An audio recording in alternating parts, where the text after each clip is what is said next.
안녕하세요. 저는 착한 아들 둘을 둔 나약한 엄마입니다. 제게는 생각만 해도 끔찍하고 여태 살 떨리는 경험이 하나 있는데요. 아직도 그때의 기억을 털어내지 못하고 가끔씩 악몽을 꿉니다. 두 번 다시 겪고 싶지 않은 일을 지나오면서 제 스스로가 정말 쓸모없고 나약한 존재라고 생각했어요. 두 아이의 엄마로서 전혀 그 노릇을 못했고 무능하기 짝이 없다고 자책을 많이 했죠. 한때는 엄마의 자격이 없다고 여기며 정말 큰일 날 생각까지 했던 사람입니다.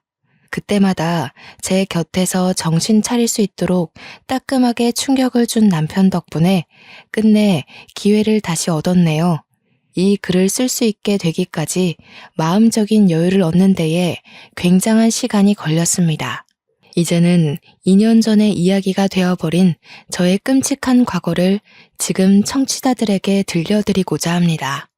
저희 부부는 중국집 가게를 하는 사장입니다. 남편과 함께 신혼 때부터 계획해서 차린 중국집인데요. 한자리에서 제법 오래 했고 매상을 차곡차곡 부지런히 올려 제법 살림을 넉넉하게 살고 있었죠. 위치가 초중고 모여있는 근방에 있었기에 손님은 늘 끊이지 않았어요. 학교에서 배달을 시킬 때도 많고 가족 단위의 손님들이 학교 주변에서 외식하면 만만하게 들여다보는 곳이 저희 중국집이었거든요. 특히 입학식과 졸업식엔 아주 난리가 난답니다. 휴일이 없다 보니까 저희 부부는 평일 낮에 조금 한산할 경우가 휴일이나 다름없었어요. 어떨 때는 피곤해서 하루 정도 쉬고 싶기도 합니다. 사람이라면 아무리 돈 잘 버는 장사치라도 놀고 싶잖아요. 드러눕고 싶기도 하고. 그럼에도 저희 부부는 늘 손님들께 파이팅 넘친다는 소리를 많이 들었는데요. 저희가 그렇게 힘내서 매출에 신경을 기울일 수 있었던 건 당연히 사랑스러운 두 아들 덕분이랍니다. 저희 애들은 특히 짜장면을 좋아해요. 아들 둘은 매번 부모님이 짜장면 집을 해서 너무 좋다고 해맑게 얘기를 하더라고요. 아들들이 말하기를 자기들 반에서 저희 부부가 제일 갖고 싶은 부모님으로 소문이 났다지 뭡니까. 아들 친구들이 하나같이 저희 아들을 보고 매일 짜장면을 공짜로 먹을 수 있어서 좋겠다고 그렇게 부러워한대요. 자식들이 저렇게 저희를 자랑스러워하고 좋아하는데 저희가 어떻게 힘이 안 생기겠습니까? 자식들만 보면 없던 힘도 생긴다는 저의 친정 부모님 말이 자식을 낳고 보니까 완전 이해가 되더라고요. 건강하게만 자라줘도 너무 좋은데 저희 부부가 또 하나 복받은 게 뭐냐면요. 저희 아들들은 연년생인데도 싸우지 않고 참 사이가 좋았다는 거예요. 쌍둥이처럼 똑 닮아서 사람들이 볼 때마다 쌍둥이 아니냐고 묻기도 하는데 보통은 형제 자매가 그런 소리를 들으면 서로 기분 상해하지 않습니까? 그런데 저희 아들들은 사람들한테 그런 소리 듣는 걸 되게 좋아하고 즐겼다는 겁니다. 형제 애가 남다르게 좀 강했어요. 한참 친구들 좋아할 시기인데도 둘과의 약속이 우선인 애들이었다니까요. 둘이서 놀 땐 웬만한 사이좋은 딸아이들처럼 매일 붙어 다니면서 얌전히 불록놀이를 한답니다. 부모라면 내 새끼들이 싸우지 말고 사이좋게 지내길 바라잖아요. 솔직히 둘째를 가지고 성별이 남자아이란 걸 알았을 때 내심 첫째와 자주 싸우게 될까봐 걱정했거든요. 그런데 첫째가 둘째한테 먼저 많이 양보하다 보니까 둘째도 자연스레 그걸 배워서 형을 챙기더군요. 저희가 시킨 적도 없는데 알아서 서로를 챙기고 위해주니 얼마나 뿌듯한지 모릅니다. 둘째가 초등학교를 입학하고부터는 첫째랑 둘이서 학교까지 나란히 같이 다니게 되었는데요. 1살 차이라지만 첫째가 워낙 듬직했기 때문에 저와 남편은 얼른 둘째가 학교를 다니길 기다리고 있었습니다. 둘째가 아직 유치원 졸업을 못했을 땐 늘 제가 일을 하다 말고 데리러 갔었거든요. 일이 바쁠 때 항상 아이 하원이 겹쳤는데 남편 혼자 두고 얼른 나갔다 오는 것도 생각보다 곤란한 일이더라고요. 그런데 아들들이 같이 학교를 다니니까 첫째가 알아서 둘째를 데리고 하교를 하는 겁니다. 이마저도 첫째한테 부탁한 일이 아니었어요. 말 그대로 첫째가 알아서 둘째를 챙겨 나오고 있더군요. 둘째 손을 꼭 잡고 하교를 하는 모습을 보고서 그때 제가 첫째한테 앞으로 동생 챙겨서 와줄 수 있겠냐고 부탁을 했었습니다. 엄마가 이런 부탁해서 미안해. 우리 현중이가 동생 잘 챙겨서 집에 올 수 있지? 엄마 아빠가 너무 바빠서 현수를 못 챙길지도 모르거든. 현중이가 형으로서 한번 책임져 볼래? 그런 건 걱정 마. 현수 마치는 시간이랑 내가 마치는 시간이랑 비슷해서 별로 어렵지 않아. 현수한테도 혹시 먼저 마치게 되면 우리 반에 오라고 했거든. 현수도 알겠대. 우리가 무슨 복이 있어서 이렇게 듬직한 아들들을 낳았을까. 현중이 덕분에 엄마 아빠가 더 힘내서 짜장면 팔 수 있겠다. 고마워 아들. 첫째가 흔쾌히 허락해주는 덕에 저는 남편과 장사에 좀 더 신경을 쓸 수 있었어요. 그리고 저희에겐 이웃이기도 했고 같은 학부모 입장이기도 한 측근 부부가 있었습니다. 저희 가게 옆에 나란히 장난감 가게 하나가 있었어요. 같이 장사하는 입장에서 오다 가다 마주치는 덕에 친해진 이웃들이죠. 그 사람들과는 자녀 학교가 같은지라 학부모 교육이나 모임이 있으면 시간 맞춰 같이 갈 정도로 친했습니다. 유나 엄마, 학교 상담 오늘 윤주 차례지? 우리 아들 순서랑 비슷하게 걸려서 같이 가면 될 것 같은데 시간 괜찮겠어? 그럼요 언니. 나중에 저녁 때쯤 제가 언니 가게 찾아갈게요. 상담 끝나고 차 한잔 할래요? 이번에 저희 외가 쪽에서 콧감 가지고 왔는데 아주 실하고 맛있더라고요. 좀 챙겨드릴게요. 맛있는 거 있으면 늘 나눠 먹고 서로의 자녀들을 내 자녀처럼 돌봐주기도 했습니다. 너무 고맙게도 우리 아들들 생일이 되면 그 집에서 장난감도 하나씩 선물을 해주곤 했어요. 직접 골라서 원하는 걸 갖게 해주었는데 그날만 되면 아들들이 아침부터 기뻐 날뜁니다.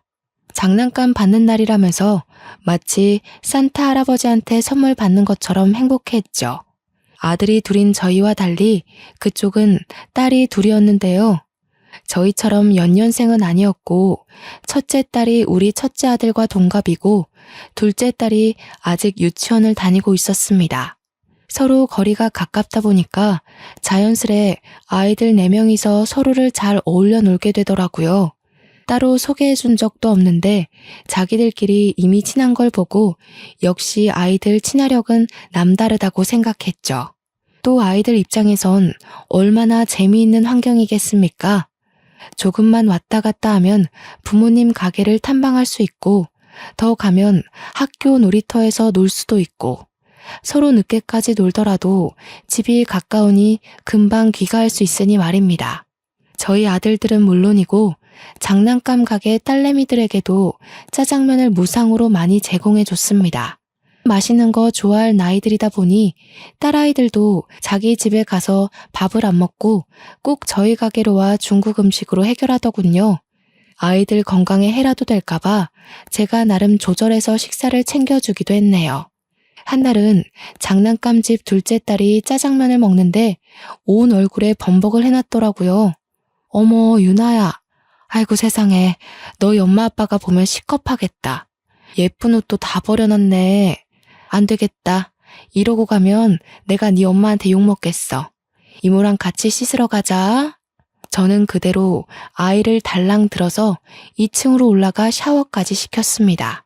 옷이 다 더러워져서 당장에 갈아입을 옷은 없고 타올로 둘둘 감고 제 외투로 감싸 안아서 장난감 가게까지 뛰어갔던 걸로 기억합니다.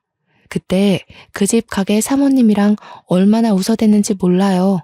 그 집에서 고맙다고 말하다가도 자기 딸내미 몰골을 보면서 귀엽다고 엄청 사진을 찍었습니다. 지나고 생각해보니 그 당시 참 즐겁고 평화로운 날들을 보냈었네요. 아이들 넷은 주로 학교 앞 놀이터에서 놀곤 했습니다. 아무래도 놀거리가 가장 많은 곳은 놀이터이지 않습니까? 놀이터는 저희 가게에서 횡단보도 하나만 건너면 바로 있어요. 항상 시간과 약속을 잘 지키면서 놀던 아이들이기에 부모 되는 저희 입장에서 걱정이 좀 덜했던 것 같습니다. 정해진 시간까지 놀고 와서 저희 집에서 같이 밥 먹고 해산하는 게 아이들의 패턴이었죠. 둘째들은 휴대폰이 없었지만 첫째 2명은 휴대폰을 가지고 있었기에 연락이 가능하다는 점에서 어른들이 조금 더 안도했습니다. 그랬기 때문에 아이들에겐 늘 문제가 없었고 매일 같은 일상이라 그날의 실수는 더더욱 상상하지 못했어요. 지금도 당시만 생각하면 그렇게 심장이 떨립니다. 이날 제 목숨이 끊어진 것과 다름이 없는 일이 발생한 것인데요. 한날 장난감 가게 부부를 저희 중국집으로 초대해서 브레이크 타임에 같이 담소를 나누고 있던 적이 있었습니다. 한참 놀고 있어야 할 아이들이 갑자기 허둥지둥 소리를 지르며 들이닥치는 겁니다. 엄마, 아빠, 어떤 아저씨들이 현수 잡아갔어요. 문방구에 유나 젤리 산다고 같이 갔다가 유나가 울면서 혼자 돌아왔는데 현수가 잡혀갔다고 그랬어요. 원래 유나를 데려가려고 했는데 현수가 구해주다가 현수가 잡혀갔대. 우리가 다 같이 가봤는데 이미 현수가 없어져서 못 찾았어. 아이들이 서로 큰 소리로 자기의 의견부터 앞세우고 옆에서 유나까지 오느라 뭐라고 얘기를 하는지 다들 처음엔 바로 알아듣지 못했습니다. 응? 뭐라고? 한 사람씩 얘기해봐. 뭐 재미난 일 있었던 거야? 다들 얼굴에 땀이 장난 아니네. 오늘 단체로 목욕시켜야겠어. 이때만 해도 다들 남편 말에 하하호호 웃기만 했던 걸로 기억합니다. 그런데 엄마라면 자식이 잘못된 상황에 대한 촉이란 게 있잖아요. 그 난잡하고 정신없는 상황에서 제 온몸의 털이 바짝 솟는 겁니다. 남편을 포함해서 장난감 가게 부부들도 아이들을 우선 진정시키는 데에 신경을 기울인 반면 저는 가게를 당장 박차고 나갔습니다.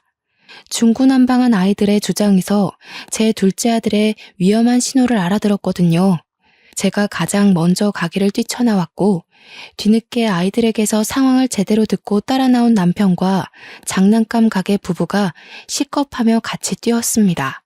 저희들 모두는 우리 첫째가 알려주는 곳으로 정신없이 달려갔어요.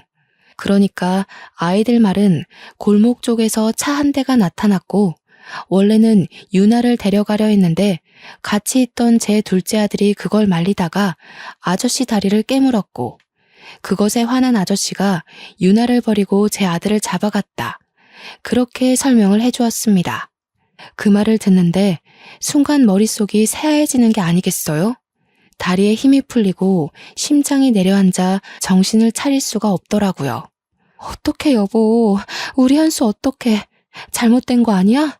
이게 대체 무슨 일인 거야. 빨리 찾아야 돼. 이러고 있을 시간 없어. 경찰 불러 얼른. 남편도 사태의 심각성에 놀란 듯 했지만 제가 정신없이 우니까 일단 저를 진정시키려 하더군요.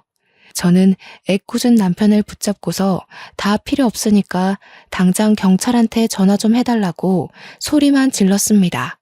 옆에서 장난감 가게 부부가 대신 신고를 해주었고 얼마 뒤 경찰이 우리를 태우러 왔어요. 경찰과 함께 확인한 놀이터 근방 CCTV에는 검정색 차는 잡히지만 담장에 가려 아이들의 모습은 보이지 않았습니다. 안타깝게도 차가 다닐 수 있는 골목임에도 불구하고 사각지대였던 겁니다. 경찰이 곤란해하는 눈짓을 보곤 정말 실신할 정도로 정신을 놓을 것 같았네요. 저희가 다 같이 경찰서로 오는 바람에 어쩔 수 없이 아이들도 같이 데려왔는데요. 경찰이 유일하게 목격자인 아이들에게 현장을 한 번 더 물어보는 겁니다. 그런데 또 문제는 정작 어느 정도 판단력이 있는 첫째들은 어린 유나한테 얘기를 전해 들은 거였단 거지요. 우리 아들을 데려간 아저씨들을 본 사람은 고작 6살인 유나밖에 없었다는 거예요. 어린 아이의 말은 신빙성이 없지만 그래도 경찰이 유나한테 조심스레 물었습니다. 그러나 그 일 이후로 지레 겁을 먹은 유나는 부모 뒤에 숨기만 할 뿐 어떤 얘기도 해주지 않았습니다. 가슴이 미어 터질 것처럼 불안하던 저는 결국 어린아이한테 몹쓸 짓을 해버렸는데요. 다짜고짜 유나를 붙들고 무섭게 다그치고 말았습니다. 말해 유나야, 네가 봤잖아. 우리 현수 데려간 아저씨들 너밖에 안 봤잖아. 네가 말해야 현수를 찾을 수가 있어. 현수 엄마, 왜 이래요? 우리 유나도 많이 놀라서 시간이 필요하단 말이에요. 불안한 건 알겠는데 그래도 아이한테 이러는 건 아니죠. 유나한테 시간이 필요할진 몰라도 내 아들한텐 시간이 없다고요. 우리 현수가 유나 구하다가 그렇게 됐다잖아요. 다른 사람도 아니고 유나 엄마가 이렇게 나오면 안 되죠. 상황이 참 엉뚱하게 흘러가 버렸는데요. 항상 친구처럼 지냈던 유나 엄마랑 결국 싸움을 벌이고 말았지 뭡니까. 어른들이 목소리 높여서 다투다 보니까 유나는 또 큰 울음을 터뜨렸고, 경찰은 그런 유나한테서 더 이상 목격자 진술은 어렵다고 판단을 해버렸습니다. 당시에는 유나의 진술이 무엇보다 큰 희망이었는데 그것마저 가망이 없게 되자 저는 절망하고 말았는데요. 경찰들한테 무릎을 꿇고 사정을 하면서 제발 우리 아들 좀 찾아달라고 부탁을 했습니다.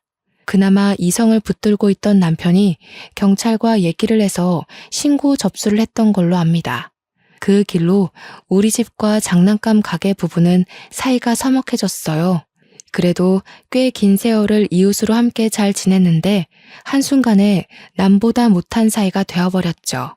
그러거나 말거나 저는 경찰 도움으로 아들 찾는 데 여념이 없었습니다. 장사는 해야 했기에 남편만 정신 바짝 차려 일을 했고 저는 길거리를 돌아다니며 전단지를 뿌려 방송국도 찾아가 할 수 있는 모든 걸 다 시도하며 아들 찾기에만 온 에너지를 쏟았습니다. 저희 집이 돈이 부족한 게 아니기 때문에 제 아들을 찾기 위해서 더더욱 수단을 가리지 않았죠. 그러면서도 하원하고 돌아오는 유나를 기다렸다가 유나를 붙잡고 계속해서 그날의 진위를 물었습니다. 유나야, 아직도 말해줄 생각이 없는 거니? 우리 현수는 너 구하려다가 사라졌는데 너는 뭐가 그렇게 무서워서 입을 꾹 닫고 있는 거야? 이모가 불쌍하지도 않아? 유나가 기억나는 거 조금만 얘기해줘도 현수 오빠 찾을 수 있어. 응? 그만하세요, 아줌마. 저희 엄마가 아줌마 만나서 얘기하지 말라고 그랬어요. 제 동생 그날 이후로 잠도 제대로 못 자요. 엄마가 최대한 그날을 잊는 게 좋다고 저보고도 얘기하지 말라고 했어요. 뭐? 지금 너희들은 다 무사하다고 이렇게 모른 척하는 거야? 우리 현수가 유나를 무슨 마음으로 구했는데 어떻게 우리한테 이럴 수가 있어? 유나가 잠을 제대로 못 잔다고? 그럼 우리 현수는, 집에도 못 오고 있는 우리 현수는 얼마나 무섭겠어. 아이들한테 화풀이를 해서는 안 되는 거였는데 어른답지 못하게 고작 9살과 6살짜리 애들을 붙잡고 성질을 내버렸습니다. 그냥 너무 화가 났던 것 같아요. 우리 아들이 좋은 마음으로 유나를 도와줬을 걸 알기 때문에 마냥 모른 척 그날을 덮으려고 하는 유나 식구들이 밉더라고요. 제가 울분을 터뜨리자 윤주가 유나를 슬쩍 당기며 제게서 떨어뜨려 놓았습니다. 그대로 저한테서 도망쳐 부모님을 부르며 집으로 달려갔죠. 저만 이 상황이 답답했던 겁니까? 유나네 부모님들은 같은 어른이 돼서 어떻게 이럴 수 있답니까? 자기 딸을 살리다가 우리 아들이 변을 당한 건데 어쩜 이리 모르쇠하고 있을 수 있어요? 하루 이틀 지날 때마다 커져가는 불안감을 이기지 못하고 저는 장난감 가게까지 찾아가서 난동 부리길 여러 번 했던 것 같습니다. 유나 엄마, 좀 나와 봐요. 유나 엄마가 어떻게 우리한테 이래요?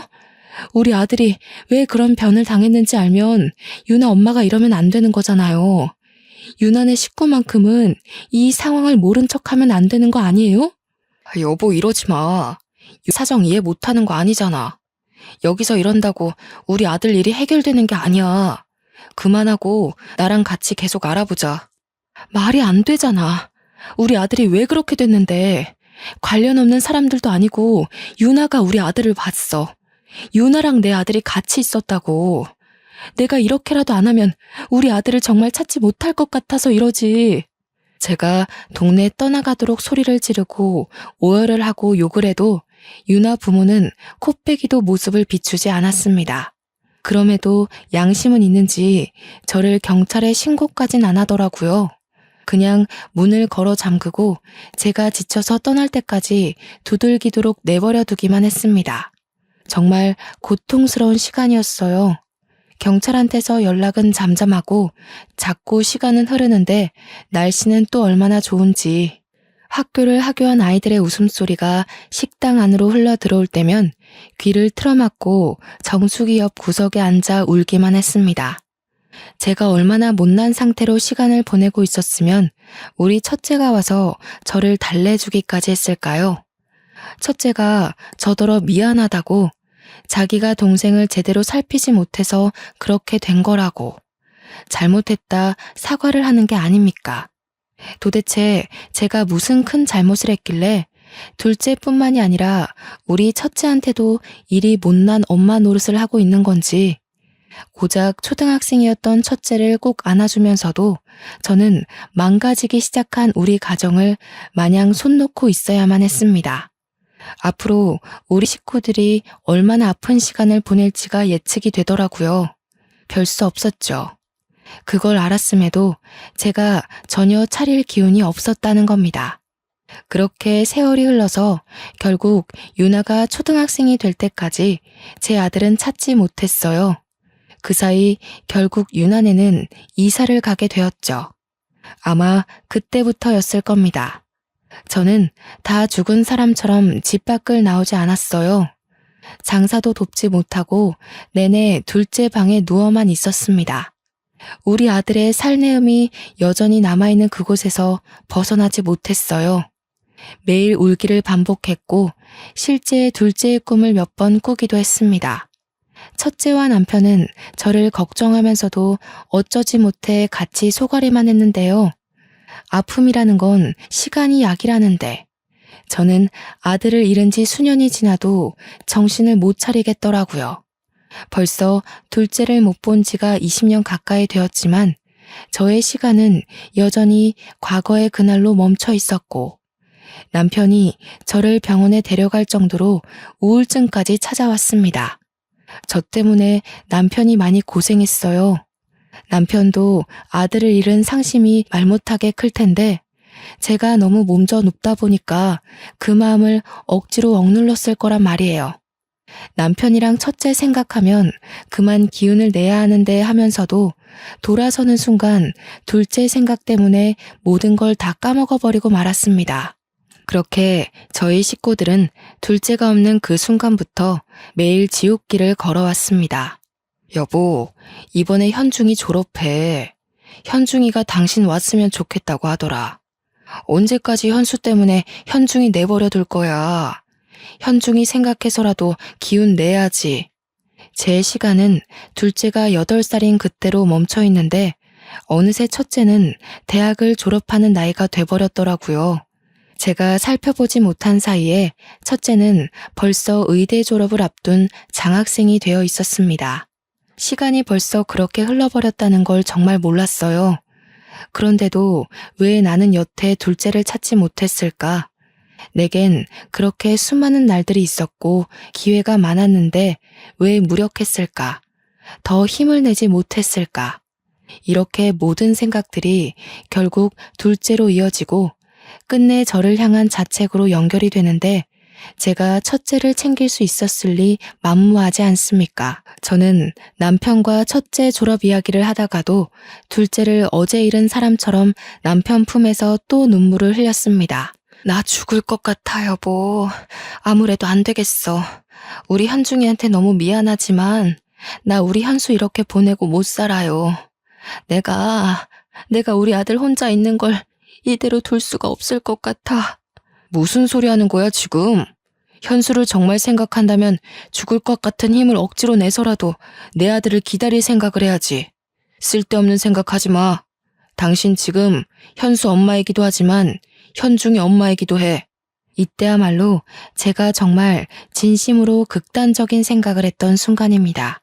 그 어린 아들이 누군지도 모를 어른의 손에 잡혀가 낯선 곳에서 혼자 두려움에 떨고 있을 생각을 하니 엄마인 제가 숨을 쉬고 있는 게 너무나도 죄스럽게 느껴졌거든요. 엄마로서 아무것도 못하고 손 놓고만 있어야만 하는 당시 현실이 저를 손가락질하는 기분이었습니다. 아무래도 제가 무의식적으로 우리 아들이 죽었다고 인정한 듯 싶어요. 그래서 그때 아마 제 둘째를 따라 죽고 싶었던 게 아닌가 생각이 듭니다. 제가 그런 위험한 고백을 하고 나서부터 남편과 첫째는 번갈아가며 저를 더 극진히 보살폈습니다. 그야말로 민폐덩어리가 따로 없었죠. 둘째를 잃고 엄마의 자격이 없다고 반평생을 괴로워하며 살았음에도 정작 살아있는 식구들에게마저 여전히 쓸모없는 아내이자 엄마로 있었던 거예요. 남편한테도 너무 미안했지만 특히 첫째한테 미안해서 한날의 졸업을 앞뒀는데도 공부를 하고 있는 첫째 방을 찾아갔습니다. 현중아, 엄마가 미안해. 엄마가 진작에 정신을 차리고 우리 현중이 보살펴줬어야 하는데 아무것도 못해주고 이렇게 슬퍼하기만 했네. 너무 미안하다, 아들. 누굴 닮아 이렇게 잘 커준 건지. 우리 아들 정말 훌륭하게 자라줬네. 졸업 너무 축하해. 엄마, 나 아직 현수 포기 안 했거든. 앞으로도 현수를 직접 눈으로 보기 전까지 포기 안 할 거야. 근데 우리가 현수 생사는 알아야 되잖아. 당연히 현수가 살아있다고 믿지만 확실히 하기 위해서 이제 그만 유전자 등록을 하는 게 어떨까 싶은데. 첫째는 자기도 둘째가 돌아오길 나날이 기도하고 있다고 했습니다. 동생을 지켜주지 못했다는 사실에 첫째도 그날이 꽤 트라우마로 남아있는 것 같았어요. 그러면서도 과연 정말로 동생이 살아있을까 그런 걱정 때문에 늘상 무거운 책임을 안고 있는 듯 했죠. 저는 첫째가 하고자 하는 말이 무슨 뜻인지 못 알아듣는 게 아니었습니다. 단지 둘째의 죽음을 받아들이기가 겁이 나서 차마 경찰서에 유전자 등록을 못했던 거예요. 하지만 이젠 정말 때가 왔고 더는 저 하나 때문에 식구들까지 괴롭게 할 수 없다고 생각했습니다. 그래, 그러자. 우리 현수 그만 보내주자. 현수도 이해할 거야. 우리 가족이 현수를 잊지 않고 늘 함께라는 걸 다 알고 있을 거야. 저는 끝내 첫째의 제안을 받아들였고 둘째를 찾는 것에 대해 마지막을 직감하고서 눈물을 터뜨리고 말았습니다. 그렇게 첫째의 도움을 받아 둘째 아들을 신고했던 경찰서로 가서 유전자 등록을 신청했어요. 경찰서에선 국과수에 연결해 신고 당시 맡겼던 둘째의 유전자 데이터가 남아있는지 찾기 시작했고 근 20년을 기다린 아들의 죽음을 오롯이 제가 감당하기 힘들 것 같아 연락받을 전화번호로 남편의 것을 남기고 돌아왔습니다. 돌아오는 길 아들은 학교일 때문에 잠시 샛길로 빠졌고 남편은 장사를 하고 있는 시점에서 저는 학교 놀이터로 방향을 꺾었습니다. 둘째를 잃고 나서 한 번도 와보지 않았던 그 놀이터를 걸으며 우리 아들이 뛰어놀았던 곳곳을 둘러봤어요.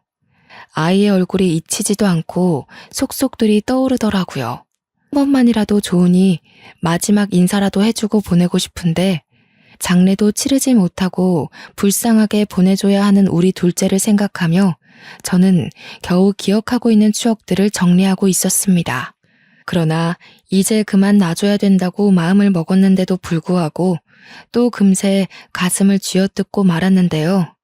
그렇게 한참 동안 쭈그려 앉은 채로 손바닥에 얼굴을 묻고 있다가 잠깐 고개를 들었습니다. 그러자마자 제 눈에 들어온 한 사람이 있었는데 마주보면 보이는 벤치 옆으로 웬 아가씨 한 명이 서 있더군요. 분명 놀이터의 소수 아이들 말고는 어른이라곤 저밖에 없었거든요. 아가씨가 제 눈에 들어온 이유는 다름 아닌 아가씨가 저를 보고 있었기 때문이었어요. 우연한 눈맞춤이라고 치부하기엔 아가씨의 눈길이 꽤 끈질기게 제게 붙어 있었습니다. 처음에는 제가 너무 뜬금없이 울고 있어서 이상하게 보는 건가 싶었어요. 그래서 오히려 마음을 추스르며 앉은 자리에서 일어났죠. 눈길을 돌리며 눈마국을 정리했습니다. 그런데 슬쩍 다시 본 아가씨 또한 저처럼 울기라도 했는지 눈가를 훔치면서 돌아서더라고요. 그냥 그러려니 생각하며 넘길 수 있는 일이라고 볼 수도 있으나 그때의 제 느낌은 좀 달랐습니다. 제 기분상 아가씨가 분명 저를 알고 있는 사람 같았고 그게 마치 제 사정 또한 알고 있다는 걸로 느껴졌어요. 그러니까 꼭 우리 둘째의 사고를 같이 슬퍼하는 것처럼 보였다는 거죠. 그 생각이 들자마자 떠오른 한 사람이 있었는데요. 바로 유나라는 아이였습니다. 유나는 우리 둘째보다 2살이 어렸으니까 아마 저 여자처럼 아가씨가 다 되었을 겁니다. 저는 뒤늦게 일어나 급히 아가씨가 사라진 도로 쪽으로 달렸는데요. 이미 인파 속으로 묻힌 아가씨의 흔적은 찾을 수 없는 지경이 되어버렸습니다. 과연 그 아가씨가 정말로 유나였을까요? 그날의 기억은 아직까지도 의문으로 남는 일이네요. 국과수에서 연락 주기로 한 당일이 되었을 때 저는 마지막으로 둘째 아들의 이불을 개면서 짐을 하나씩 정리하고 있었습니다. 그런데 다짜고짜 남편이 문 부서질 듯 활짝 열고서 급히 뛰어들어오는 거 아니겠습니까? 그러면서 하는 말이 유전자 검사 의뢰한 거 경찰한테서 연락이 왔다고 하는 겁니다. 남편이 제 손을 꼭 잡고 눈물을 보이면서 하는 말에 저는 또 한 번 머릿속이 텅 비워져 버렸습니다. 여보, 현수가 살아있대. 경찰이 지금 위치 파악 중이야. 어떻게 이럴 수가 있지? 우리 현수가 정말 장하게 버텨준 거야. 거 봐. 우리 아들 살아있을 거라고 했잖아. 이제 다 끝났어. 여보, 더 이상 마음고생 안 해도 돼. 정말 고생했어. 남편의 말을 듣는데 지금 제가 꿈을 꾸고 있는 건지 판가름하기까지 오래 걸렸습니다. 남편이 울면서 저를 품에 안아주었을 때야 저는 모든 사실을 실감했죠. 그게 정말이야? 정말 우리 아들이 살아있대? 어디? 치리대. 당장 가봐야겠어. 여보, 나 좀 아들한테 데려다줘.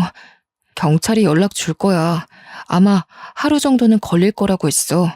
이제 막 추적 들어갔다고 찾는 건 지금부터래. 아마 살아있을 가능성이 크다고 했어. 남편 말대로 둘째를 찾은 뒤에 연락을 주겠다던 경찰은 하루가 지나서 다음날 아침에 전화를 해주었습니다. 진작에 일정을 정리해놓았던 저희 가족은 모두 경찰서로 정신없이 갔어요. 경찰이 안내해준 곳으로 따라갔더니 웬 청년이 하나 앉아 있었는데요. 좀 꾀지지하긴 했으나 우리 둘째가 맞다는 걸 단번에 알아봤지 뭡니까. 너무 많이 커버렸지만 제가 바로 알아볼 수 있었던 이유는 바로 첫째와 쌍둥이처럼 똑 닮은 얼굴 때문이었습니다. 현수야, 아이고 감사합니다. 하느님 너무 감사합니다. 우리 현수 고생 많이 했지. 엄마가 늦게 찾아서 미안해. 이렇게 살아있는 줄도 모르고 엄마가 더 노력하지 못했어. 고맙다. 있어줘서 고마워. 그때부터 저는 정신없이 울면서 우리 둘째 얼굴을 만지느라 주변 기억들은 좀 흐릿합니다. 둘째를 안아주면서도 이게 현실이 맞나 싶어서 몇 번이나 아들을 주물럭거렸어요. 남편과 첫째와도 인사를 나누는 둘째를 놓지 못하고 내내 붙잡고 있었습니다. 둘째가 제게 엄마라고 불러주는 말을 듣고 나서야 이 모든 것이 현실이라는 걸 제대로 받아들였던 것 같네요. 저희 식구들은 둘째의 이야기를 듣기까지 가족 간의 상봉을 실감하느라 좀 오래 걸렸습니다. 도대체 어떻게 지냈던 거야? 이렇게 멀쩡히 살아있었으면서 왜 우리를 찾아오지 못했어? 어디 멀리 가서 있었던 거니? 너를 찾으려고 방방곡곡을 돌고 방송까지 냈는데도 못 찾았는데 그럴 만한 이유가 있었던 거야? 몰라.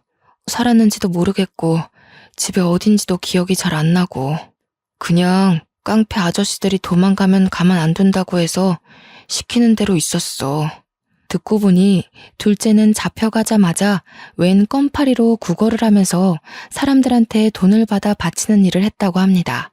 질이 나쁜 아저씨들이라 너무 무서워서 감히 탈출할 생각도 못했고 자기 말고도 다른 어린애들이 많았다고 해요. 고등학생 나이가 되고부터는 아저씨 일터에서 일을 했는데 거기 손님으로 오는 아저씨들이 도박으로 돈을 잃으면 홧김에 손찌검을 하는 사람들도 있었다고 하는 거 아니겠습니까? 그 소리를 듣는데 얼마나 억장이 무너지던지. 아들 손을 잡고 있는 내내 두 손이 우리 남편 손보다 거칠어서 한참 문질렀던 것 같아요. 심지어 둘째는 이름도 바뀌어 있었습니다. 그래서 저희랑 경찰이 더 찾지 못했던 거였어요. 그래도 유전자 검사 덕분에 둘째의 신원이 밝혀졌고 그 바람에 둘째가 있었다던 도박장이 다 털렸다고 해요. 형사가 들이닥쳐서 거기 도박쟁이들이 죄다 잡혀온 걸로 알고 있습니다. 얼마나 고생을 했으면 애가 이렇게 삐쩍 말랐을까. 어디 아픈 데는 없니? 그동안 많이 힘들었지. 이젠 아무 걱정하지 마. 엄마가 다 해결해 줄게. 저를 잊었을 거라고 생각했어요. 찾지 않길래 원망도 했지만 제가 이름까지 바뀌어 버렸으니까 못 찾을 수도 있겠구나 하면서 이해도 되고 또 살다 보니까 원래 이렇게 사는 게 익숙하기도 했던 것 같고. 그럴 리가 있겠어? 네가 우리 식구한테 얼마나 소중한 가족인데. 엄마 아빠가 정말 노력 많이 했어. 너가 없고 나서부터 하루도 편하게 지낸 날이 없다고. 나도 내 선에서 너 찾으려고 많이 알아보기도 했고 그 노력이 부족했을 수도 있지만 절대 잊어버린 게 아니라는 것만 알아줘. 둘째가 저희 부부에겐 존댓말을 썼지만 첫째한테는 그래도 반말을 하더라고요. 부모와의 애와 형제의 애가 다르다는 게 이런 부분에서도 뭔가 작용하나 봅니다. 둘째는 형이 주는 손길을 잡고서 내내 참고 있던 눈물을 터뜨렸어요. 부모도 부모지만 형과의 추억이 제법 길고 강하게 남은 것 같아 그마저도 얼마나 다행인지 몰라요.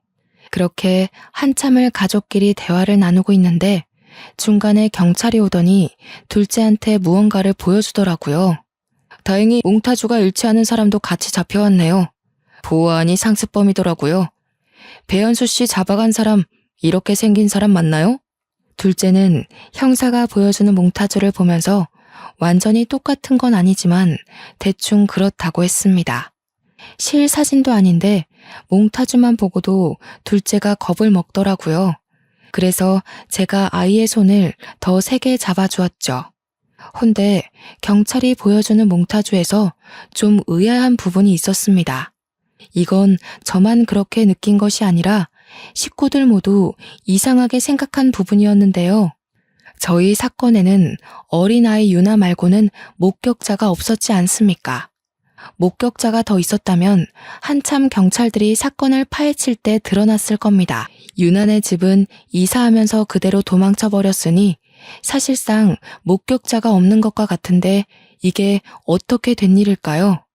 그렇잖아도 남편이 먼저 형사님께 물어보았습니다. 그런데 선생님, 당시 목격자가 어린아이 말고는 없었던 걸로 알고 있는데 어떻게 몽타주를 딴 거죠? 혹시 중간에 다른 목격자라도 발견이 됐던 건가요? 아, 아직 모르시는군요. 10년 전쯤인가 중학생 여자아이가 혼자 찾아왔었어요. 현수 씨 사건 얘기를 하면서 자기가 그날 목격자라고 얘기해주고 갔습니다. 오래전 일이었을 텐데 선명하게 기억하고 있더라고요. 그날 일 때문에 그렇게 악몽을 꾼다고 하면서 엄마 몰래 왔다고 그랬던 것 같네요. 중학생 여자아이.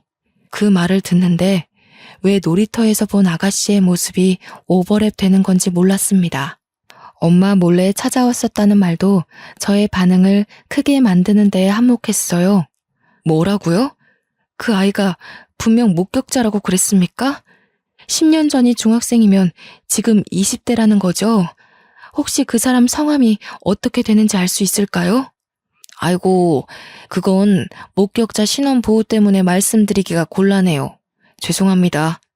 그런데 자기가 그 동네 장난감 가게 집 딸이었다고는 했습니다. 자기를 구해준 오빠가 잡혀갔다고 그렇게 말했네요. 그 얘기를 듣고 저희 식구는 유나의 진술이라는 걸 바로 직감했습니다. 그렇다면 전날 놀이터에서 봤던 그 아가씨가 정말 유나였던 걸까요? 확실한 증거는 없지만 왠지 유나가 맞는 것 같은 느낌이 들었어요. 듣자 하니 유나도 그날이 트라우마로 남아 혼자 마음고생을 많이 했나 봅니다. 중학생 나이까지 악몽을 꿨을 정도면 굉장히 많이 시달렸다는 건데 심지어 엄마 몰래 경찰서를 찾았다고 하잖아요. 유나 엄마는 그 이후로도 계속해서 유나에게 그 기억을 지워주려고만 했나 봐요. 유나 엄마 입장에서는 자기 자식이 그만 그 어두운 과거에서 헤어나오길 바랬겠죠. 그런데 오히려 그 방법 때문에 유나가 과거를 더 또렷하게 기억했는지도 몰라요. 정작 유나의 근본적인 상처를 어루만져 주지 못하고 아이를 더 힘들게만 한 게 아닌가 싶네요. 저 또한 지난 일이라지만 당시 우리 둘째 일 때문에 그 조그만 아이를 닥달했던 게 문득 미안했습니다. 분명 저의 어른답지 못한 발악 때문에 유나한테 더 트라우마가 되었을 거라고 봐요.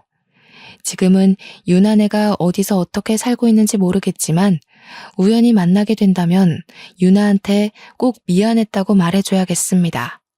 경찰서를 나온 뒤 저희 식구는 둘째를 데리고 가장 비싸고 맛있는 레스토랑에 가서 밥을 먹이려고 했습니다. 그러나 둘째가 식구들이랑 같이 엄마가 해주는 밥을 먹고 싶다고 해서 바로 집으로 데려갔네요. 저는 상다리가 부러지도록 1시간 넘게 밥상을 차렸습니다. 식사 자리에서도 저희 식구는 둘째가 밥 먹는 모습만 한참 바라봤어요. 나 체하겠어요. 빨리 밥들 먹어요.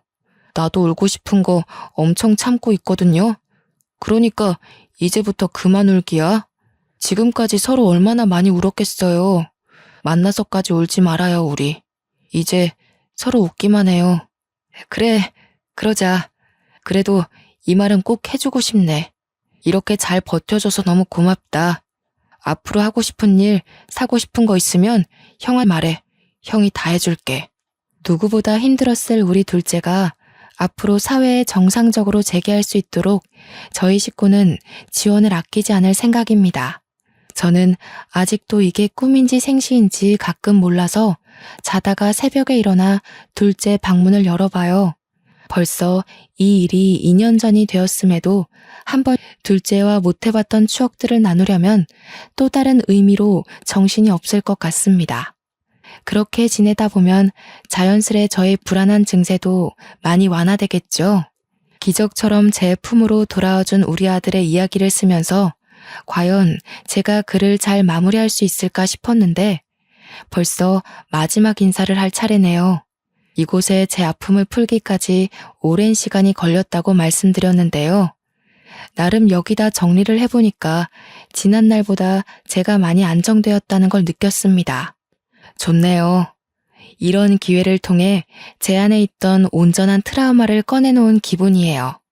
너무 감사한 시간들이었고 꼭 아픈 사연이 아닌 기가 막히게 행복한 사연들도 여기다 써보고 싶은 마음입니다. 이런 좋은 기회가 존재하는 것도 다 감상해주는 청취자분들이 존재하기 때문이겠죠. 청취자분들의 관심 덕분에 저뿐만 아니라 모든 사연자들이 치유를 받고 가는 게 아닌가 싶습니다. 오늘도 역시 또 하나의 사연을 경청하여 들어주셔서 감사하고요. 하시는 일 늘 번창하시기를 바라겠습니다. 그럼 이만 인사드릴게요.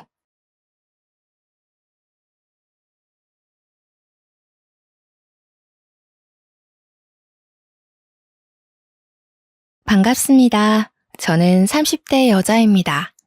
저한테 몇 개월 전에 일어났던 아주 고소한 사건이 하나 떠올라서 매번 논팅만 하던 채널에 이렇게 사연을 올려봅니다.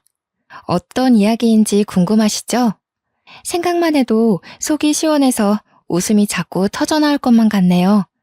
그럼 지금부터 이야기를 시작해 보도록 하겠습니다. 저한테는 결혼할 남자가 있었습니다. 그때는 진짜 불같은 사랑을 했는데 몇 개월이 지난 지금 생각해보니 왜 그랬을까 하는 후회만 남네요. 예비 신랑은 외제차 딜러였습니다. 모든 외제차 딜러가 그렇다는 건 아니지만 유독 예비 신랑은 허세가 가득하고 허영심이 심한 사람이었어요. 차를 계약하지 못하면 인센티브가 들어오지 않아서 상당히 쪼들리는 생활을 해야 했는데도 무슨 자신감인지 돈을 턱턱 쓰던 사람이었죠. 차도 외제차를 거의 빚내다시피 해서 끌고 다니는 사람이었습니다. 저는 어떤 사람이었는지 궁금하시죠? 저는 허세랑은 거리가 참 먼 사람이었습니다. 그냥 수수하게 사는 평범한 사람 정도라고 보면 될 것 같네요. 예비 신랑도 저한테 꾸미지 않는 순수함이 마음에 들었다고 하긴 했는데 지금 와서 생각해보면 그냥 돈 아껴 사는 모습이 마음에 든 게 아니었는지 모르겠습니다. 예비 신랑에게 뭘 사달라고 해본 적이 없었거든요. 본인 치장에만 신경 쓸 수 있으니 오히려 저 같은 여자가 편했을지도 모르죠. 근데도 왜 결혼까지 생각했냐고 물어보시면 할 말이 없네요. 그냥 그때는 그런 사람인 줄 몰랐거든요. 저는 고등학교 1학년 때부터 서울에서 혼자 살기 시작했습니다. 부모님이 이혼을 했다거나 고아라거나 그런 건 전혀 아니었고요. 저희 부모님은 고성에서 농사를 짓고 계셨어요. 농사라고 하면 늘상 시골에서 가난하게 산다고들 생각하시던데 그거랑은 거리가 매우 멀었습니다. 고성 땅이 전부 우리 집 땅이라고 말해도 될 만큼 규모가 엄청나게 컸거든요. 우리 외가, 그러니까 어머니네 집안 대대로 물려내려오는 농작지였습니다. 아버지는 대릴 사위로 장가를 들어서 외가와 함께 농사를 짓기 시작하셨고 제가 생기고 나서부터는 오롯이 그 땅의 주인은 우리 부모님이 되셨습니다. 농사를 짓는 규모가 얼마나 대단하냐면 그 일대를 전부 먹여 살리는 수준이라고 생각하시면 되겠네요. 하지만 저희 부모님에게도 한 가지 마음에 걸리는 일이 있었으니 바로 학업이었습니다. 돈은 넘칠 만큼 있으나 어릴 때부터 농경일을 배우느라 공부를 제대로 마치지 못하셨거든요. 그래서인지 저에게는 다른 것 다 필요 없으니 공부에만 매진하라고 하셨어요. 그 덕에 고등학생이 되자마자 큰 물에서 놀아야 성적도 오르는 법이라며 저만 홀로 서울에 상경을 시키셨습니다. 워낙 성격이 나쁜 일을 저지르지 못하고 집에서 뒹굴거리는 걸 좋아하던 집순이라 그런지 생활은 나쁘지 않았습니다. 가끔 외롭긴 했지만 학교를 마치고 학원을 다녀와서 복습과 예습을 거치면 잠잘 시간이었기 때문에 퍽 괜찮았어요. 외로울 틈이라는 게 많지 않았다는 뜻이죠. 주말에 별일 없으면 고성으로 내려가거나 부모님이 서울에 올라오시기도 했고요. 부모님의 농작지는 사계절 내내 바빴습니다. 과수원도 있고 보리밭도 있고 고추밭도 있고 배추밭도 있고 입구에 여기부터 고성입니다 하고 들어가면 우리 땅이나 마찬가지였거든요. 아무튼 각설하고 예비 신랑과는 지인의 소개로 알게 되었습니다. 사람이 유머러스하고 매너가 있다며 가볍게 만나보라는 소개로 알게 되었는데 지인의 말처럼 정말 재미있는 사람이었어요. 한 해, 두 해 지나도 여전히 같이 있으면 늘 재미가 있었죠. 삭막한 서울에 서로를 헐뜯는 직장 생활을 하다 보니 그 사람이 제 마음의 안식처가 되어주었습니다. 이 정도면 평생을 살아도 평생 즐거울 것 같아서 결혼을 결심했어요. 그의 사치는 별 문제가 되지 않았습니다. 여차하면 서울 생활 저고 고성으로 내려가도 괜찮을 것 같았거든요. 제 예비 신랑은 저와 생각이 조금 달랐던 것 같긴 했습니다. 제가 버려진 자식 같은 걸로 생각한 건지 뭔지 고등학교 1학년 때부터 혼자 살았다고 하니 저를 측은한 얼굴로 보기 시작했어요. 사실 틀린 말은 아니긴 했죠. 부모님이 차려주는 따끈한 밥상을 제대로 먹어본 기억이 없으니까요. 굳이 정정해주진 않았어요. 살다 보면 알게 될 일이고 또 미리 말해봐야 골치만 아플 수도 있었으니까요. 우리 부모님이 시골에 계신 것도 돈이 없어서 제 뒷바라지 하느라 어쩔 수 없이 내려가서 사시는 줄 알더라고요. 작은 땅에 겨우 먹고 살 만큼 돈벌이 하면서 저의 서울 생활을 지지해 주시는 거라 생각했는지 가끔 저에게 그런 언행을 하기도 했어요. 사실 우리 부모님은 농사철이 끝나면 틈틈이 다음 농작물을 수확하기 전까지 해외여행도 가시고 상당히 젊게 사시는 분들이셨거든요.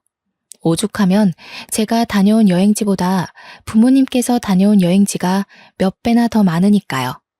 그치만 예비 신랑이 그런 사정까지야 당연히 알 수가 없죠. 제가 굳이 입 밖으로 꺼내서 자랑한 적이 없으니까요. 결혼 이야기가 솔솔 나오자 양가에 인사를 드리러 가자고 하더라고요. 일단 서울에 살고 계시는 시댁부터 인사를 드리러 갔어요. 솔직히 긴장을 안 했다고 하면 거짓말이겠죠? 최대한 예쁘게 보이고 싶어서 밝은색 투피스 정장을 차려입고 선물도 양손 한가득 준비해서 갔습니다. 그런데 아니나 다를까 저희 집이 시골에서 농사를 짓는다고 은근히 무시를 하시더라고요. 부모님이 시골에서 농사를 짓는다고 들었는데 어떤 농사를 짓는 거야? 이것저것 많이 하셔요. 보리밭도 있고 고추밭도 있고. 어쩜 죄다 풀떼기네 그래. 적어도 먹고 사는데 지장은 없으려나? 아니 아무리 그래도 소나 키우지. 뭔 죄다 풀떼기야? 나중에 자식들 배고플 때 되면 소를 키워야 했는데 하고 후회하시는 거 아니야? 그런 걸 농담이랍시고 하호호 웃으면서 말씀을 하시더라고요. 축산업은 몸이 힘들고 순수이익이 많이 남긴 하지만 정이 많이 들어서 팔아넘길 때마다 가슴이 아린다고 접으신 사업이었어요. 솔직히 농경지가 그리 큰데 축산업에 손 한 번 안 대어 보셨겠어요? 하지만 굳이 그 이야기도 하지 않았어요. 저희 집이 시골이라고 무시하는 시댁도 사실 서울에만 살았지 그닥 풍족한 건 아니었거든요. 서울 산다는 그 자부심에 저희 집을 깎아내리고 싶은 거다. 혹은 며느리 될 사람을 벌써부터 기죽이려고 하는 거다. 그 정도로만 생각했어요. 어차피 실상 저희 집은 엄청나게 여유가 있으니 결혼하고 나면 판도가 바뀔 거라 생각했으니까요. 그럼 혹시 철마다 내려가서 우리 아들이 농사일 거들고 해야 되는 거 아니니? 아니요. 시골에 일하는 오시는 분들이 많아서 그런 건 걱정 안 하셔도 돼요. 저도 살면서 부모님 농경지에서 일해본 적이 없는걸요? 너야 딸이니까 그렇지. 사위를 어떻게 부려먹을 줄 알고 그렇게 장담을 해? 저희 부모님 그런 분들 아니세요. 그리고 일하러 오신 분들에게 임금도 넉넉히 드리고 있어서 철만 되면 일하러 오시는 분들이 줄을 서시거든요. 그래봐야 농사일일 텐데 그래가지고 남는 게 있으시겠니? 자꾸만 저희 집을 무시하는 그들의 발언에 제 마음은 점점 가라앉았습니다. 그뿐만이 아니라 자꾸 없이 살아서 하면서 시골을 무시하시는데 저희 부모님이 어마어마한 부자라고 했잖아요. 저희 어머니 취미가 스포츠카 운전하시는 거거든요. 시골집 차고에 가면 억소리 나는 스포츠카가 3대나 있어요. 서킷 경기장을 빌려다가 취미생활로 개인 레이싱까지 하시는 분인데 얼마나 기가 차던지.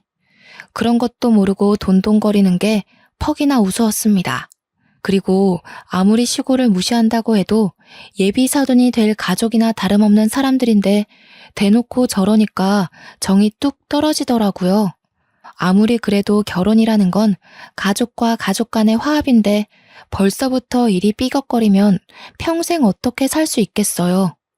스트레스만 쌓일 거라고 생각이 드니 점점 결혼을 하면 안 되겠다는 마음이 생기기 시작했어요. 시댁도 노후는 별로 준비되지 않았다고 들었거든요. 정년퇴직 앞둔 시부는 모은 돈을 야금야금 투자했다가 날려먹었다고 들었고 시모는 평생 전업주부로만 살아서 일해본 적 없는 사람이고 아무튼 저한테 아들 고생시키면 안 된다고 농사일 절대로 시키지 말라고 신신당부를 시키는데 농사일로 한번 뼈 빠지게 굴려볼까 하는 나쁜 마음까지 생기더라고요. 저희 농지에 철만 되면 마을 초입까지 줄을 선다는 농담을 할 정도로 일하겠다는 사람이 줄을 서요. 부모님께서 늘 남을 도우고 생명을 소중하게 여겨야 된다는 마음으로 사신 분들이라서요. 그 사람의 직업이 어떻든 행색이 어떻든 편견과 차별 없이 일을 시키고 평생 일구신 분들이에요. 그런데도 저런 식으로 편견을 가진 시댁 식구들이 어찌 마음에 들겠나요? 가족인 저조차도 고추 한번 따본 적이 없는데 아무튼 결혼에 대해 다시 한번 생각을 해봐야겠다고 마음을 먹었습니다. 이런 식으로 상견례를 해봐야 서로 빈정만 상할 것 같았거든요. 저는 티는 내지 않았지만 차일피일 저희 집에 가는 것을 미뤘어요. 그러자 예비 신랑이 저에게 우스갯소리랍시고 선 넘는 발언을 하더라고요. 왜 자꾸 자기네 집에 가는 걸 미루는 거야? 지금 농사철이야? 나 일 시킨다고 하셔서 지금 자기가 일 못하게 하려고 안 가는 거야? 무슨 소리라는 거야. 지금 수학철 아니야. 우리 엄마가 나 일 시키지 말라고 해서 지금 자기네 집 안 가는 거지? 아, 결혼하고 나면 나 맨날 몸빼바지 입고 처가댁 가야 하는 거 아니야? 우리 부모님 나한테 고추 따는 일 한번 시켜본 적 없는 분들이셔. 말 그렇게 하지 마. 기분 나쁘니까. 우리 엄마 말 못 들었어? 서희는 평생 손님이라는데 인건비 아끼려고 나한테 일 시킬 수도 있는 거지. 솔직히 시골에서 농사 지으면서 얼마나 벌어두셨겠어? 에이, 내가 효도하는 셈 치고 가서 일 도와드리는 게 처가에도 낫겠다. 자기가 우리 부모님의 노후를 생각할 필요는 없을 것 같은데. 또 그러다가 나한테 이것저것 요구하시면 어떡해. 저는 솔직히 한숨을 푹 내쉬었습니다. 누가 누구한테 돈을 달라고 하겠어요. 매번 계약 못 따내면 최저임금 받으면서 카드값에 허덕이는 주제에 말이에요. 예비 신랑은 거기서 멈추지 않고 계속해서 뭐가 불만인지 궁시렁거렸어요. 나 손 망가지면 안 되는데. 농사일 하다가 손톱이라도 빠지면 어떡하지? 몸빼바지도 없는데 남대문 가서 하나 사야 되나? 저는 그날 결심했습니다. 이 멍청이랑은 결혼하지 말아야겠다고요. 그치만 제대로 한 방 먹이고 싶은 마음이 들더라고요. 그래서 저희 시골에 데려가 인사를 시키기로 마음을 먹었습니다. 적어도 저희 집 농사 규모를 보거나 하면 자기가 얼마나 우물한 개구리였는지 알게 될 거라고 생각을 해서 결정한 거였어요. 혹여라도 부모님께서 편견을 가지고 제대로 당하기도 전에 내쳐질까봐 헤어질 결심을 했다는 건 말씀드리지 않았고요. 그렇게 예비 신랑에게 2주 뒤 주말에 인사를 드리러 가자고 말을 했습니다.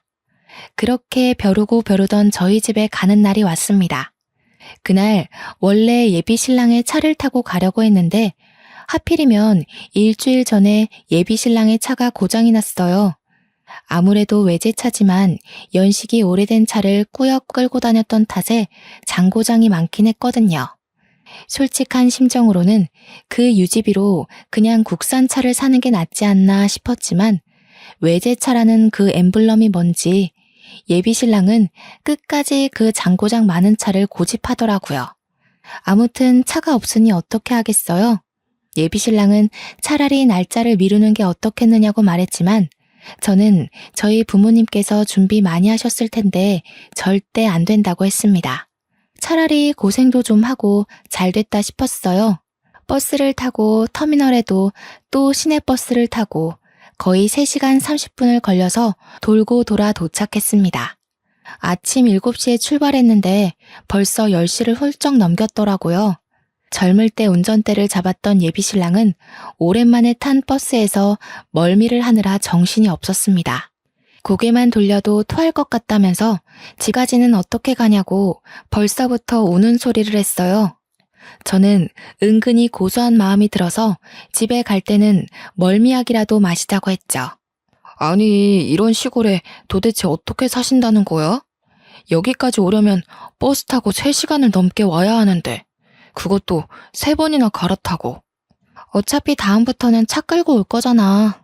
여기에 내 차 끌고 왔다가 하부 다 망가질 것 같은데. 총구석이라 도로 사정도 영 좋지 않고. 여기는 경운기 타고 다녀야 하는 거 아니야? 여기 사람들도 다 외제차 잘만 끌고 다녀. 참나, 거짓말도 작작해야지. 여기 사는 사람들이 어떻게 외제차를 끌고 다녀? 억소리 나는데. 우리 매장만 해도 다 서울이나 경기권 사는 사람들이지 이런 데 사는 사람 없다. 그러는 예비 신랑 차도 억소리 나는 차는 아니거든요. 이름만 외제차지 저도 안 가질 것 같은 차 타고 다니면서 누가 누굴 무시하는지 원. 때마침 저희가 간 날이 장이 들어섰던 날이라서 아버지께서 시장에 오셨다가 저희를 태워가기로 하셨어요. 저희 아버지도 벤츠 하나 끌고 다니시는데 예비 신랑이 그걸 보면 얼마나 기함을 토할지 너무너무 기대가 되었습니다. 그런데 제가 생각을 잘못했던 거였어요. 아버지께서는 장날에 꼭 1톤 트럭을 몰고 오시거든요. 시퍼런색 포터를 탈탈탈탈 끌고 오시는데 뿌옇게 먼지가 일면서 예비 신랑이 기침을 막 하더라고요. 저는 태연하게 먼지를 털어내고 운전석에서 절 보며 반가워하신 아버지께로 달려갔습니다. 가운데에 제가 타고 조수석에 예비 신랑이 앉으면 되겠다 싶었는데 가운데에 짐이 한가득이더라고요. 어쩔 수 없이 예비 신랑은 트럭에 자리가 없어서 뒤에 짐 실는 곳에 타게 되었어요. 나한테 지금 여기에 타라고? 나 양복 입었는데. 어쩔 수 없잖아, 자기야. 그렇다고 우리 아버지 옆에 앉을래? 내가 앉아야지. 그게 보기도 훨씬 좋잖아. 예비 신랑은 투덜거리면서 짐 실는 곳에 앉았어요. 세차도 안 하셨는지 양복에 먼지는 잔뜩 묻고 흙바람이 탈탈 일면서 예비 신랑은 꼼짝없이 흙먼지를 뒤집었어야 했습니다. 내릴 때 그의 얼굴을 보니 너무 웃기더라고요. 아버지께서 차라리 벤츠를 끌고 오지 않으신 게 천운이라는 생각이 들 정도로 신이 났습니다. 심지어 버스에서 잃었던 멀미가 가시지 않았는지 계속 헛구역질을 해대는데 진짜 웃음 참느라 혼이 났네요. 저희 시골이 방지턱이 좀 있기도 하고 도로를 매끈하게 밀지 않아서 울퉁불퉁 하거든요. 트럭의 승차감이 얼마나 나쁜지 다들 모르시죠? 계속 꿀렁꿀렁 거리는데 방석도 없이 철바닥에 앉아 있었으니 엉덩이가 꽤 욱신욱신 아려왔을 겁니다. 결국 예비 신랑은 저한테 너무너무 힘들었다면서 집에 갈 때는 차라리 걷는 게 낫겠다고 아니면 택시를 부르자고 하더군요. 아니, 아무리 그래도 그렇지. 사위 될 사람이 인사로 오는 건데 어떻게 짐짝 취급을 할 수 있지? 아빠가 뭐 일부러 그러셨겠어? 원래는 걸어가야 하는 건데 굳이 장날 기다렸다가 우리 태우러 오신 거잖아. 차라리 걷는 게 나았겠어. 엉덩이에 멍든 것 같단 말이야. 자꾸 엄살 부릴 거야? 엄살이라니. 사위는 백년 손님이라는데 내가 이런 대접을 받는다는 게 어이가 없어서 그래. 저는 일단 알겠다며 예비 신랑을 달래준 뒤 집으로 들어갔어요. 어머니께서 정말 대단히 부지런하게 준비하신 건지 상다리가 부러질 정도로 상이 차려져 있었습니다. 그 덕분인지 예비 신랑의 얼굴도 좀 풀어진 듯한 기분이었어요. 마치 뭘 좋아하는지 몰라서 전부 다 준비했다라는 말이 딱 어울릴 정도로 반찬수가 많았습니다. 닭백숙의 다리를 쫙 뜯어서 예비 신랑의 앞접시에 놓자 예비 신랑은 아주 신이 나서 닭다리를 뜯기 시작했습니다. 먹는 것만큼은 정말 복스럽게 먹는 사람이었거든요. 저희 부모님도 시원시원하게 밥을 먹는 예비 신랑을 보고는 아주 마음에 드신 눈치였어요. 물론 저는 이미 결혼하지 않겠다는 마음쪽으로 기울긴 했지만요. 어느 정도 배가 불러오자 부모님께서는 예비 신랑에게 이것저것 물어보기 시작했습니다. 자네는 직장이 어디고? 저는 서울에 있는 비모터스라고 외제차 딜러 일을 하고 있습니다. 차량 이야기가 나오자 평소에 스포츠카 타는 것을 즐기며 차에 대한 무한한 애정을 쏟으시는 우리 어머니의 눈이 반짝 빛이 나셨어요. 이것저것 차에 대해 물어보시자 예비 신랑은 어찌 그리 차에 대해 많이 아시냐고 되물었죠. 내가 차에 관심이 많아. 나도 빠르게 달리는 차를 좋아하거든. 스피드 중요하긴 하죠. 그런데 그런 차 한 번 못 몰아보셔서 속상하시겠어요. 그래도 승차감은 트럭이랑 비슷할걸요? 속도가 달라서 그렇지 스포츠카도 빨리 몰면 승차감 자체는 트럭이랑 비슷하죠. 그러면서 마치 외제차 비싸서 못하지? 라는 느낌으로 저희 어머니에게 트럭 이야기를 꺼내셨습니다. 사실 그 트럭이 왜 세차도 안 되어 있냐고 물어보신다면 그 차는 진짜 막 쓰는 짐 싣는 용도의 차량이기 때문이에요. 어차피 짐만 한가득 실어 나를 텐데 굳이 세차할 이유가 없다 이런 마인드였죠. 우리 어머니께서 수집하시는 스포츠카는 매일같이 광내느랴 하루를 보내야 할 정도였거든요. 거기다가 엔진 관리 차원에서 서킷까지 차량을 탁송해서 들고 가면 매끈한 레이싱 코스에서만 타셨고요. 차량 관리에 있어서는 아버지보다 한 수인 어머니에게 약간 무시하는 듯한 발언을 하니 어머니께서도 좀 어이없어 하셨습니다. 시골에서 살면 적적하진 않으세요? 서울로 올라오시면 좋을 텐데. 솔직히 농사 지어봐야 얼마나 버시겠어요. 노후 자금 모으시기도 어려우실 텐데. 그러지 말고 여기 대충 정리하고 그걸 노후 자금 삼아 서울로 오세요. 여기를 정리하라고? 에이, 대대손손 물려주는 땅인데 그럴 수 없지. 여기가 무슨 개발지도 아니고 끽해봐야 서울 집값만큼도 안 나올 텐데요. 아, 그러네. 팔아도 서울에 집 한 채 못 얻으시겠네. 그냥 여기서 사시는 게 장인 장모한테는 더 좋으려나? 혼자 중얼중얼 거리면서 우리 집을 무시한 듯한 발언을 일삼자 부모님의 표정이 단박에 어두워지셨습니다. 아마 돈 자랑을 여기서 하긴 너무 유치하고 어떻게 본때를 보여줘야 하나 고민하시는 듯 했어요. 노후 이야기를 하는 거 보니 사돈댁은 노후 준비가 잘 되어 있으신가 봐. 뭐 그래도 서울집 팔고 여기 내려오면 떵떵거리면서 사실 수 있을걸요? 안 그래도 저희 집에서 소나 키우지 왜 풀떼기만 키우냐고 하시던데. 왜 축산 쪽은 안 하셨어요?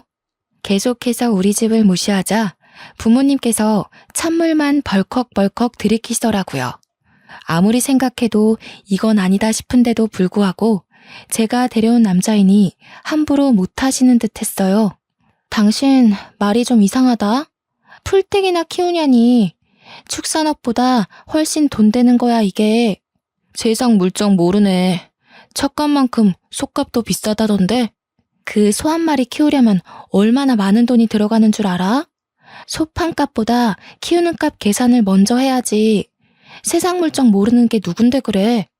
예비 신랑은 제 말에 아무 소리도 못하고 입을 꾹 다물더라고요. 본인 딴에는 아는 척 좀 하고 싶었을 텐데 제가 그거 아니라고 단칼에 잘라버리니까 빈정상한 것 같았습니다. 제가 속 시원하게 이야기했다고 생각하는지 저희 부모님의 표정도 좀 풀어지셨어요. 그런데 여기서 예비 신랑이 또 한 건 했지 뭐예요? 어째 술이라도 한잔 할 텐가? 술 마시면 이따 버스에서 멀미할 것 같아서요. 다음에 서울 오시면 그때 한잔 하시죠. 날도 어둑해질 텐데 역 자고 가고 여기서 자고 내일 가도 되지 않겠어? 잠은 집에 가서 자야죠. 거기다가 침대도 없을 텐데. 저 침대 없이 못 자거든요. 아, 혹시 내일 농사일 거들 사람이 없어서 그래요? 여기도 주 5일제로 일하나요? 시골은 그런 거 없는 줄 알았는데. 주 5일제뿐이겠어요? 추가 수당에 시급도 넉넉하게 주거든요. 시골 사정도 모르면서 자기만의 생각으로 무시를 해대니 저희 어머니께서 더 이상 볼 필요도 없다고 생각하셨나 봐요. 오히려 어쩌다 저런 모지리를 데리고 왔냐는 눈빛으로 저를 흘겨보시더라고요. 솔직히 할 말 없었습니다. 저도 이 정도로 막 나갈 줄은 전혀 상상도 못했거든요. 그래, 그럼 더 늦어지면 버스 끊기니까 얼른 가봐요. 아버지께서 터미널까지 데려다 주시겠다고 하셨는데 예비 신랑이 극구 사양을 했어요. 아마 차 키를 챙기신 걸로 봐서는 벤츠를 몰고 가시려고 했던 것 같은데 예비 신랑은 트럭인 줄 알았나 봐요. 죽어도 싫다고 절대 못한다고 하더라고요. 그래서 저는 그냥 택시 불러서 가겠다고 전화 드리겠다고 인사를 한 뒤 콜택시를 불렀습니다.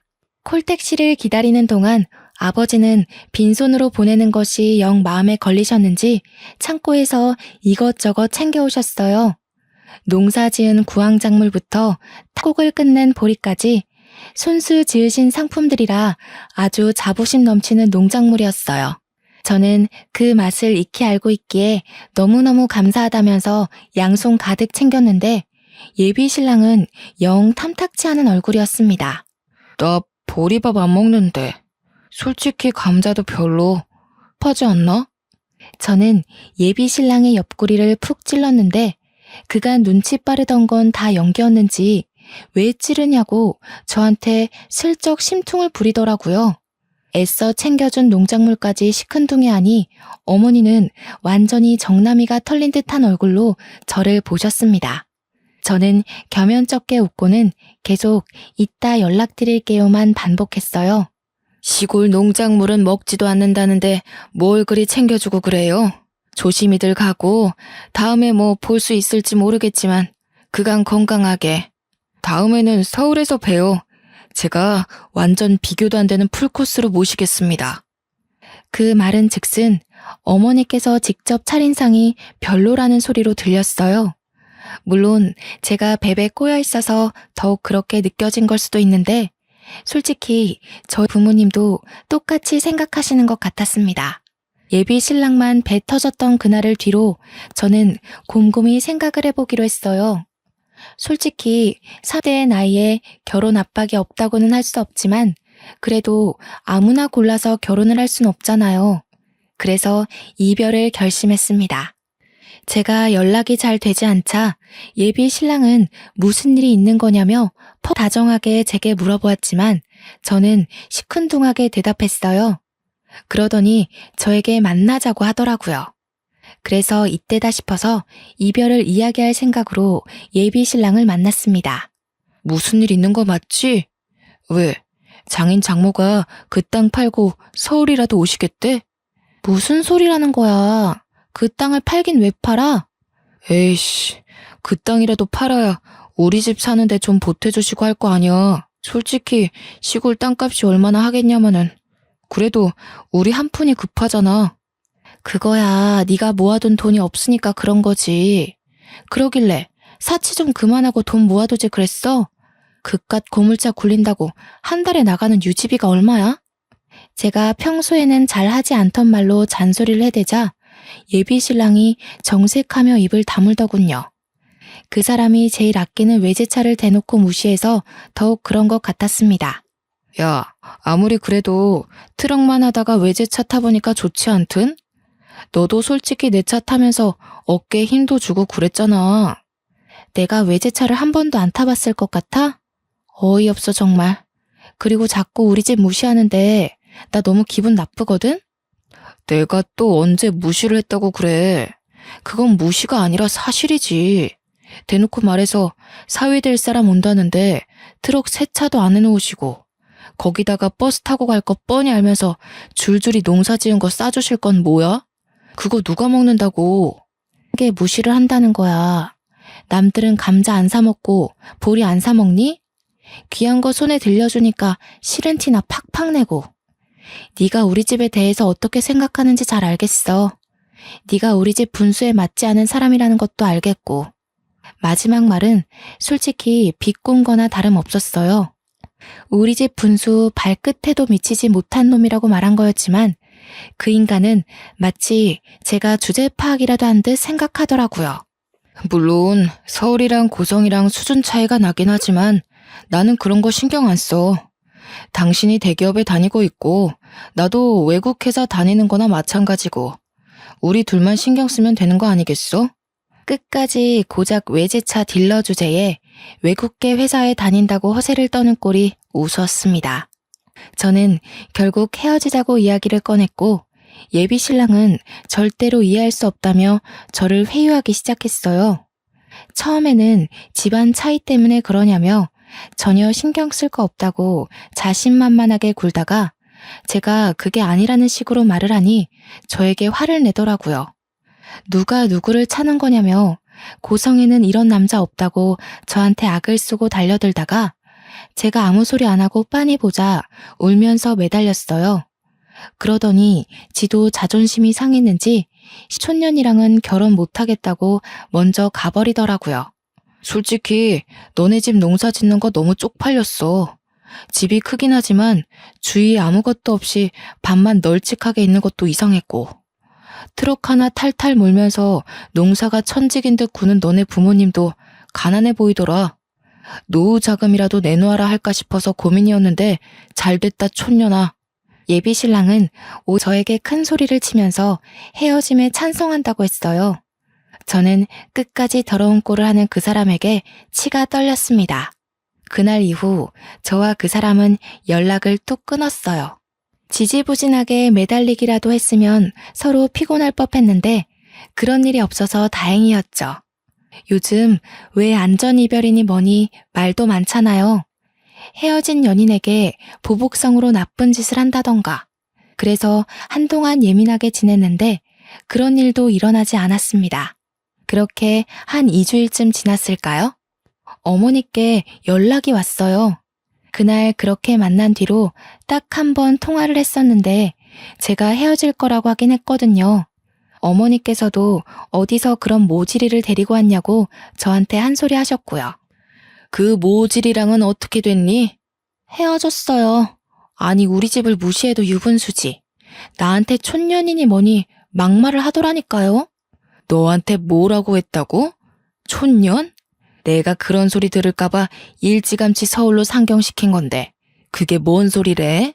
그리고 딱 보아하니 집도 차도 없어 보이던데 우리 집이 어떤 집인 줄이나 알고 그런 소리 한다니? 다 끝난 사이니까 너무 열내지 마세요.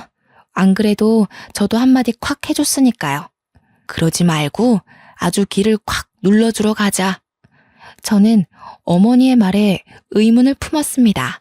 뭘 어떻게 귀를 눌러주겠다는 건지 이미 끝난 마당에 그럴 필요가 굳이 있을까 싶었는데 어머니께서는 아주 즐겁게 이야기를 하시더라고요. 저는 뒤이어 나온 말에 아주 좋은 생각인 것 같다고 덧붙였어. 내가 이번에 비사에서 나온 스포츠카를 한 대 사려고 마음을 먹었다는 거 아니겠니?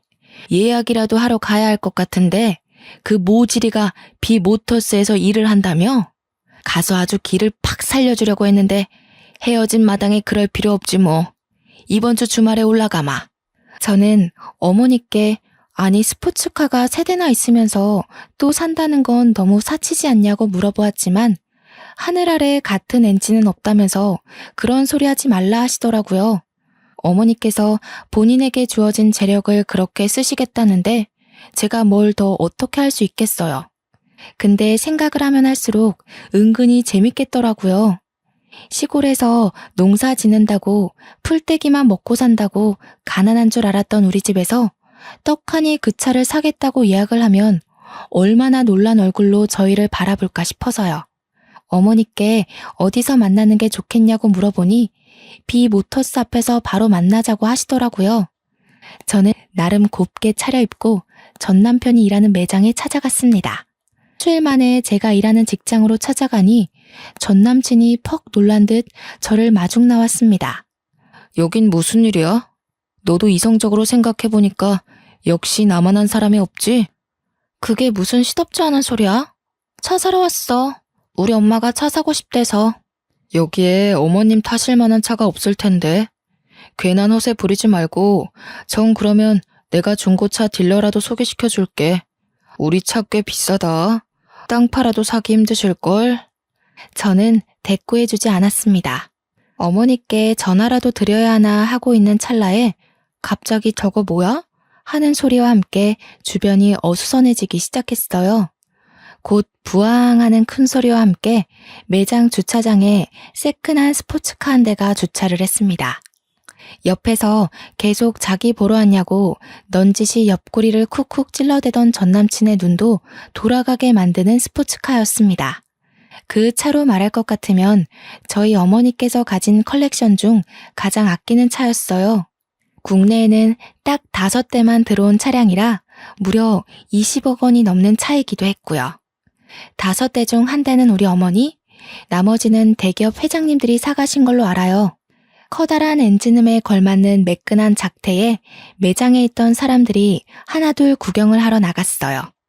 제 옆에 있던 전남친도 마찬가지로 눈이 돌아가서 다가가더라고요. 안에 누가 타 있을까 실제로 보는 건 처음이다 하는 웅성웅성 소리가 들렸어요. 차 문도 위로 쭉 열리는 스포츠카 모델이었죠. 저는 그 차를 얼마나 어머니께서 애지중지하는지 알고 있었습니다. 절대로 서킷에서만 타는 차량이었고 혹여 하부가 손상될까봐 서킷까지 무조건 탁송으로 옮겨가는 차였어요. 그런데 고성에서 서울까지 저 차를 타고 달려오다니 어머니께서 얼마나 전 남친의 길을 눌러주고 싶었는지 절실히 알 수 있는 대목이었습니다. 곧이어 차량 도어가 열리고 사람들은 모두 기겁을 했어요. 그 안에는 뽀글뽀글 파마를 하고 몸빼 바지를 입은 아줌마가 있었기 때문이었습니다. 저는 어머니의 우스꽝스러운 모습에 웃음이 푹 터졌어요. 전 남친이 시골 사람이라고 무시했던 그 표본대로 나타나셨거든요. 일부러 그렇게 입고 오신 거였습니다. 매장 사람들 모두 벙쪄서 어머니만 바라보고 있고 전남친도 사태 파악 못하고 당당하게 딱 들어와서는 전남친에게 카탈로그를 가져오라고 하더군요. 눈만 꿈뻑이던 전남친은 헐레벌떡 카탈로그를 들고 와서 차량에 대해 설명하기 시작했어요. 뭐야, 고작 2억밖에 안 해? 이런 싸구려 차가 잘 나가겠어? 아무리 봐도 너무 싼 티가 나네. 이 차 10대 뽑아봐야 내 차보다 싸잖아. 내가 딱 이 한마디만 할게. 네가 트럭 타고 들어온 그 초입부터가 전부 우리 집 땅이야. 멀리 산 하나 있던 거 기억나? 거기까지가 전부 우리 밭이야. 어디 농사 짓는다고 사람 무시하고 그래? 평생 우리 같은 사람한테 차나 팔면서 살아. 그러자 매장에 있던 사람들 모두 꿀먹은 벙어리가 됐습니다. 어머니는 싸구려 차 보려고 여기까지 온 시간이 아깝다면서 저보고 가자며 차에 타라고 하더군요. 아니, 장모님, 이 차가 장모님 차 맞아요? 왜 저한테 말씀 안 하셨어요? 이런 줄도 모르고. 왜? 알았으면 뭐가 달라졌을 것 같아? 양심도 없다, 진짜. 사람 보이는 것만 보면서 그렇게 판단하는 거 아니야. 우리 집 땅이며 밭이며 다 팔면 강남에 빌딩이 몇인 줄 알아? 전 남친이 따라오면서 계속 왜 말 안 했냐고, 이런 줄 알았으면 절대로 그렇게 생각 안 했을 거라고 변명을 해댔습니다. 저에게도 미리 언지를 줬으면 그렇게 무시하지 않았을 거라고 했어요. 저는 당연히 콧방귀를 뀌었죠. 만약 미리 말했으면 너무나도 멀쩡한 얼굴로 착한 척, 매너 있는 척 다 하면서 뒤로는 재산이라도 한 푼 얻을 수 있을까 음흉하게 굴었을 거 아니겠어요. 사람 겉과 속 다른 거 지금이라도 알았으니 조상님이 도운 거나 마찬가지였죠. 아무튼 그런 잡소리를 전부 무시하시고 어머니께서는 차에 시동을 거셨어요. 부릉부릉 주의가 울릴 만큼 엄청나게 큰 엔진 소리가 들리고 정말 몇 초 만에 슝 강남대로를 달려나갔습니다. 달리면서 왜 어머니께서 그렇게 스포츠카에 목숨을 거는지 알겠더라고요. 속이 뻥 뚫리는 그 느낌 말이에요. 그날 저녁 전 남친이 저에게 그 차 뭐냐, 어디서 산 거냐, 너네 집 부자냐, 나를 속였냐, 연락 오고 난리가 났지만 저는 가뿐히 무시하고 차단해버렸습니다. 소 잃고 외양간 고친다는 말이 딱이지 않나요? 시골에 산다는 이유로 농장의 규모가 어떤지, 매출이 어떤지는 생각도 하지 않고 서울 산다는 자부심으로 시골 무시하더니 결국에는 든든한 처갓집 잃고 평생 남 밑에서 차나 팔면서 살아야 하지 않겠어요? 저는 나름 대기업에 다니는 인재고 그런 놈 말고도 충분히 좋은 사람 만날 수 있을 거라 생각합니다. 물론 우리 부모님도 제게 더 이상 선짜리나 남자친구에 대한 이야기를 꺼내지 않으시고요. 그래도 마지막에 속 시원하게 할 말 다 하고 끝내서 너무 기분이 좋더라고요. 앞으로는 남자 보는 눈 좀 키워서 정말 멀쩡하고 젠틀한 사람 만나고 싶습니다. 제 이야기 들어주셔서 감사합니다.